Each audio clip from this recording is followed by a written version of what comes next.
श्रीमद्वाल्मीकि रामायण अयोध्या कांड अध्याय 109। श्री राम के द्वारा जाबाली के नास्तिक मत का खंडन करके आस्तिक मत का स्थापन। जाबाली का यह वचन सुनकर सत्य पराक्रमी श्री रामचंद्र जी ने अपनी संशय रहित बुद्धि के द्वारा श्रुति सम्मत सदुक्ति का आश्रय लेकर कहा, विप्रवर, आपने मेरा प्रिय करने की इच्छा से यहाँ जो बात कही है वह कर्तव्य सी दिखाई देती है, किंतु वास्तव में करने योग्य नहीं है। वह पथ्य सी दिखने पर भी वास्तव में अपथ्य है। जो पुरुष धर्म अथवा वेद की मर्यादा को त्याग देता है वह पाप कर्म में प्रवृत्त हो जाता है। उसके आचार और विचार दोनों भ्रष्ट हो जाते हैं, इसलिए वह सत्पुरुषों में कभी सम्मान नहीं पाता है।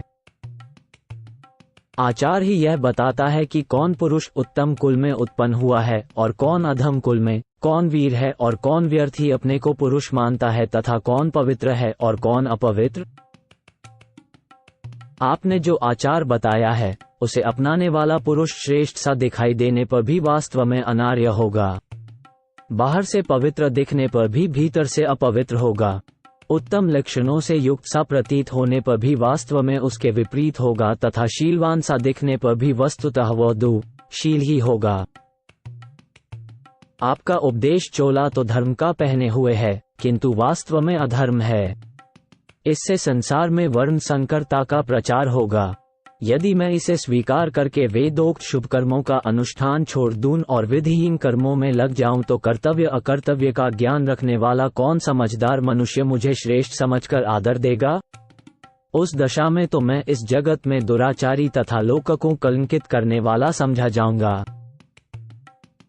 जहां अपनी की हुई प्रतिज्ञा तोड़ दी जाती है, उस वृत्ति के अनुसार बर्ताव करने पर मैं किस साधन से स्वर्गलोक प्राप्त करूंगा तथा आपने जिस आचार का उपदेश दिया है वह किसका है जिसका मुझे अनुसरण करना होगा, क्योंकि आपके कथनानुसार मैं पिता आदिमेन से किसी का कुछ भी नहीं हूँ।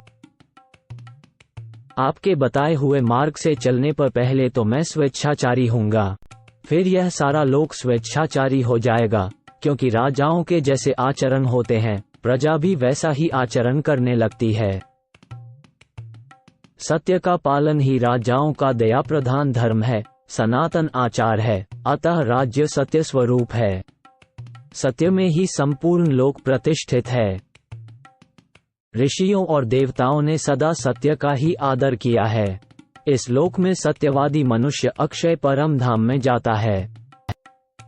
झूठ बोलने वाले मनुष्य से सब लोग उसी तरह डरते हैं जैसे सांप से। संसार में सत्य ही धर्म की पराकाष्ठा है और वही सबका मूल कहा जाता है। जगत में सत्य ही ईश्वर है। सदा सत्य के ही आधार पर धर्म की स्थिति रहती है। सत्य ही सबकी जड़ है। सत्य से बढ़कर दूसरा कोई परम पद नहीं है। दान, यज्ञ, होम, तपस्या और वेद, इन सब का आधार सत्य ही है, इसलिए सबको सत्यपरायण होना चाहिए। एक मनुष्य संपूर्ण जगत का पालन करता है, एक समूचे कुल का पालन करता है, एक नरक में डूबता है और एक स्वर्गलोक में प्रतिष्ठित होता है। मैं सत्य प्रतिज्ञ हूँ और सत्य की शपथ खाकर पिताक सत्य का पालन स्वीकार कर चुका हूँ।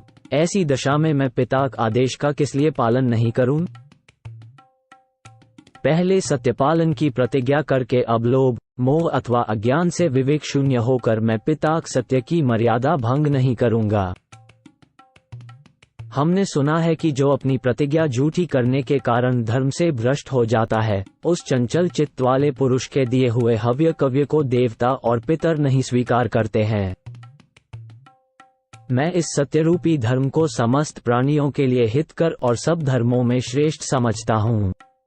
सत्पुरुषों ने जटा वल्कल आदि के धारण रूप तापस धर्म का पालन किया है, इसलिए मैं भी उसका अभिनंदन करता हूँ। जो धर्मयुक्त प्रतीत हो रहा है किंतु वास्तव में अधर्म रूप है, जिसका नीच, क्रूर, लोभी और पापाचारी पुरुषों ने सेवन किया है, ऐसे क्षात्र धर्म का पिता की आज्ञा भंग करके राज्य ग्रहण करने का मैं अवश्य त्याग करूंगा, क्योंकि वो न्याय युक्त नहीं है। मनुष्य अपने शरीर से जो पाप करता है उसे पहले मन के द्वारा कर्तव्य रूप से निश्चित करता है। फिर जिह्वा की सहायता से उस अनृत कर्म पाप को वाणी द्वारा दूसरों से कहता है, तत्पश्चात औरों के सहयोग से उसे शरीर द्वारा संपन्न करता है। इस तरह एक ही पातक कायिक, वाचिक और मानसिक भेद से 3 प्रकार का होता है। पृथ्वी, कीर्ति, यश और लक्ष्मी, ये सब की सब सत्यवादी पुरुष को पाने की इच्छा रखती हैं और शिष्ट पुरुष सत्य का ही अनुसरण करते हैं। अतः मनुष्य को सदा सत्य का ही सेवन करना चाहिए। आपने उचित सिद्ध करके तर्कपूर्ण वचनों के द्वारा मुझसे जो ये कहा है कि राज्य ग्रहण करने में ही कल्याण है, अतः इसे अवश्य स्वीकार करो।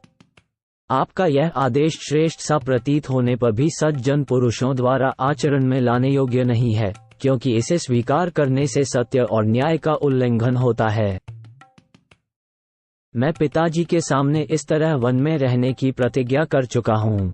अब उनकी आज्ञा का उल्लंघन करके मैं भरत की बात कैसे मान लूंगा। गुरु के समीप की हुई मेरी वह प्रतिज्ञा अटल है, किसी तरह तोड़ी नहीं जा सकती। उस समय जबकि मैंने प्रतिज्ञा की थी, देवी कैकेयी का हृदय हर्ष से खिल उठा था।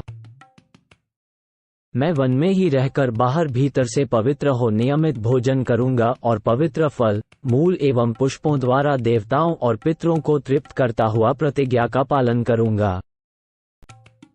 क्या करना चाहिए और क्या नहीं, इसका निश्चय मैं कर चुका हूँ। अतः फल मूल आदि से 5 इंद्रियों को संतुष्ट करके निश्चल श्रद्धापूर्वक लोकयात्रा, पिता की आज्ञा के पालन रूप व्यवहार का निर्वाह करूंगा। इस कर्मभूमि को पाकर जो शुभ कर्म हो उसका अनुष्ठान करना चाहिए, क्योंकि अग्नि, वायु तथा सोम भी कर्मों के ही फल से उन पदों के भागी हुए हैं। देवराज इंद्र 100 यज्ञों का अनुष्ठान करके स्वर्गलोक को प्राप्त हुए हैं। महर्षियों ने भी उग्र तपस्या करके दिव्य लोकों में स्थान प्राप्त किया है। उग्र तेजस्वी राजकुमार श्री राम परलोक की सत्ता का खंडन करने वाले जाबाले के पूर्वोक्त वचनों को सुनकर उन्हें सहन न कर सकने के कारण उन वचनों की निंदा करते हुए पुनः उनसे बोले, सत्य, धर्म, पराक्रम, समस्त प्राणियों पर दया, सबसे प्रिय वचन बोलना तथा देवताओं, अतिथियों और ब्राह्मणों की पूजा करना, इन सबको साधु पुरुषों ने स्वर्गलोक का मार्ग बताया है। सत्पुरुषों के इस वचन के अनुसार धर्म का स्वरूप जानकर तथा अनुकूल तर्क से उसका यथार्थ निर्णय करके एक निश्चय पर पहुंचे हुए सावधान ब्राह्मण भली भांति धर्माचरण करते हुए उन उत्तम लोकों को प्राप्त करना चाहते हैं। आपकी बुद्धि विषम मार्ग में स्थित है। आपने वेद विरुद्ध मार्ग का आश्रय ले रखा है। आप घोर नास्तिक और धर्म के रास्ते से कोसों दूर हैं। ऐसी पाखंडमयी बुद्धि के द्वारा अनुचित विचार का प्रचार करने वाले आपको मेरे पिताजी ने जो अपना याजक बना लिया, उनके इस कार्य की मैं निंदा करता हूँ।